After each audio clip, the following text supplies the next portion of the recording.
So welcome to case number 5 for materia medica शुक्रवार। ये case है 7-8 साल के बच्चे का जिसको ऑटिज्म है और ग्रोस डेवलपमेंटल डिसऑर्डर है। मेंटल रिटार्डेशन है माइल्ड। चीफ कंप्लेंट्स ऑटिज्म, कुछ हद तक हाइपर एक्टिविटी है इस बच्चे में, लेकिन इसका बोलने का बिल्कुल मन नहीं करता। बहुत कम शब्द इसको बोलने आते हैं और वो भी इसका बोलने का मन नहीं करता है। एब्जॉर्ब बिहेवियर, बहुत ज़्यादा खोया हुआ सा रहता है अपने अपनी ही दुनिया में या अपने आप में। और थोड़ा सा डेवलपमेंटल डिले इसका माइलस्टोन्स का भी हिस्ट्री रहा है। स्पीच नहीं है, यह बहुत डेफिसिट में है, जिसके कारण ये कन्वे नहीं कर पाता है। कर पाता भी नहीं है, बोलना चाहता भी नहीं है, दोनों चीज़ें ही हैं इसके साथ। ये कमांड्स को फॉलो नहीं करता है, किसी चीज़ के लिए इसको बार बार रोकना पड़ता है, बार बार इसको समझाना पड़ता है, जो हमारे ऑटिज्म के हम आमतौर पर लक्षण देखते हैं कि पनिशमेंट सेंस या कोचिंग सेंस इसमें बहुत ही कम है। डिपेंडेंस बहुत ज़्यादा है, ये अपनी मील्स भी खुद से नहीं खा सकता है। दाल चावल इनकी मेन स्टेपल डाइट है, वो भी ये गिरा देता है। कपड़े बदलने के लिए, कुछ भी करने के लिए इसको बहुत सारी असिस्टेंस लगती है। फॉल सिक ईजिली, बहुत जल्दी बीमार पड़ जाता है, इसको जल्दी जल्दी फीवर हो जाता है। 15-20 दिन में कफ, कोल्ड, वॉमिटिंग्स, कुछ गैस्ट्रिक इश्यूज हो जाते हैं। कुछ ना कुछ इश्यूज इसको होते ही रहते हैं बार बार। बर्थ एंड न्यूनेटल हिस्ट्री, इसका बर्थ सिजेरियन सेक्शन से था। बर्थ क्राई नॉर्मल थी। 4-5 दिन एनआईसीयू में हॉस्पिटलाइज रखा था। और कुछ एक NLGN प्लस जीन की ससेप्टिबिलिटी जेनेटिक रिपोर्ट में है। डेवलपमेंटल माइलस्टोन्स की बात करें तो इसको 1 ईयर 8 मंथ्स की एज पर मेनिंजियल फीवर हुआ था, जो बहुत हाई ग्रेड था। साथ में इसके मलेरिया कॉम्प्लिकेटेड था। इसकी वॉक थोड़ा डिलेड थी, तो 2 साल की एज तक पेरेंट्स बोलते हैं कि हमारा ध्यान इसी चीज़ में था कि इसको चलने में देरी हो रही है। उसके बाद कोविड आया। कोविड में इसको बहुत सारा समय मिलता रहा मोबाइल देखने के लिए। कई कई घंटे ये लगातार मोबाइल देखता था बच्चा। और 2 इयर्स प्लस की एज पे फिर धीरे धीरे पेरेंट्स ने नोटिस करना शुरू किया कि ये बहुत ही ज़्यादा खुद में मग्न रहता है, बोलने की कोशिश नहीं करता, अपनी इसी दुनिया में रहता है, जिसको ऑटिज्म डायग्नोस किया गया। बिहेवियर एंड कम्युनिकेशन की बात करें तो जनरली ये बहुत इजी टू मैनेज बच्चा है।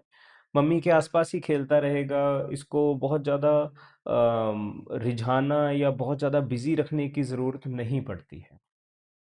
कम्युनिकेशन इसका कम है। मोस्टली नो स्पीच जैसा ही है इसके साथ। स्कूल में ये जाता है, लेकिन रिटर्न करता है या स्पीच को यूज़ बहुत कम करता है ये बच्चा। रेपिटेटिव चीज़ें हैं इसके अंदर, जैसे अगर इसको एक बुक मिल गई तो उसके पेजेस फ्लिप करता रहेगा, आगे फ्लिप कर देगा, फिर पीछे फ्लिप कर देगा। इस तरह से डिस्ट्रैक्ट कर लेता है ये खुद को। इसको डिस्ट्रैक्ट करना भी आसान है, ऑक्यूपाई भी बहुत आसानी से हो जाता है, लेकिन ये एक ही चीज़ को फिर रेपिटेशन में करता रहता है बहुत ज़्यादा। Let to himself what is his typical day. जब भी आप ऑटिज्म का या कोई भी बच्चे का केस देख रहे हैं, तो उसकी हिस्ट्री में ये क्वेश्चन आपको जरूर करना है कि अगर इसको आप अकेले छोड़ दो तो ये क्या करता रहेगा, इसका पूरा दिन ये कैसे स्पेंड करेगा। वो कहते हैं कि पहले तो ये उठेगा ही बहुत लेट, बहुत सुबह देर तक सोता रहेगा।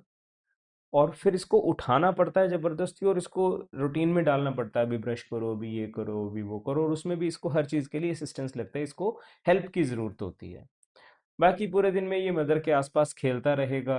अगर कोई इसके साथ कोऑपरेट करेगा तो ये अच्छे से खेल लेगा, अदरवाइज ये फिर अपना इधर उधर थोड़ा सा घूमने में लग जाएगा, या आकर कंपनी सीख करेगा थोड़ा सा। वैसे ये इजी टू मैनेज चाइल्ड है, इसको थोड़ा सा किसी चीज़ में लगा दो खेलने में, उसके बाद आप चले जाओ तो ये काफ़ी देर तक उसमें खेलने में भी लगा रहेगा। इसको खुशी मिलती है किसी को खुश देख के, तो मे बी अगर बच्चे खेल रहे हैं तो उनको देख के थोड़ा सा खुश हो जाएगा, या उनके साथ जाकर थोड़ा सा खेलने की कोशिश भी करेगा। जो इसके सोशल और इमोशनल प्रोफाइल में है कि इसको अच्छा लगता है बाकियों के साथ जाकर खेलना, चाहे वो एनिमल्स हों, चाहे वो छोटे बच्चे हों। उनको बहुत प्यार से अप्रोच करता है खेलने के लिए। लेकिन कई बार नहीं उनके साथ बातचीत बनती तो ये कोई गुस्सा या टेंट्रम नहीं करता, ये मदर के पास आ जाता है और मदर इसको किसी और चीज़ में लगा लेती है।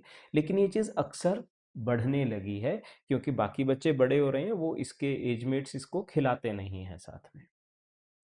एनिमल्स के साथ रहना इसको अच्छा लगता है, उनकी टेक केयर करता है, उनके साथ खेलता रहता है। एंगर एंड रिएक्शंस थोड़े से हैं। अगर इसको कोई चीज़ चाहिए, बहुत समय से हम मना कर रहे हैं, नहीं दे रहे हैं, तो ये थोड़ा सा कोई चीज़ उठाकर फेंक सकता है। किसी समय पर अगर बहुत ज़्यादा गुस्सा आया है इसको, तो थोड़ा अपना हेड बैंग कर सकता है, और अगर मदर से ज़्यादा ही इरिटेट हो जाता है, कभी कभार, बहुत थोड़े इंसिडेंसेस हैं ऐसे लाइफ में, लेकिन तब ये मदर को थोड़ा सा स्क्रैच कर सकता है, उसको घरूट सकता है।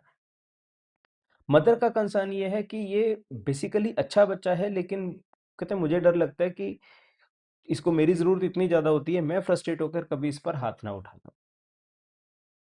फिजिकल जनरल्स में इसको बाहर का खाना पीना अच्छा लगता है, कभी किसी चीज़ का मन करता है तो एक ही चीज़ के ऊपर लग जाता है, फिर उस चीज़ से मन उठ जाता है, फिर दूसरी चीज़ एकदम से हर रोज़ वही मांगना शुरू कर देता है, ऐसे ट्रेंड्स में खाता है।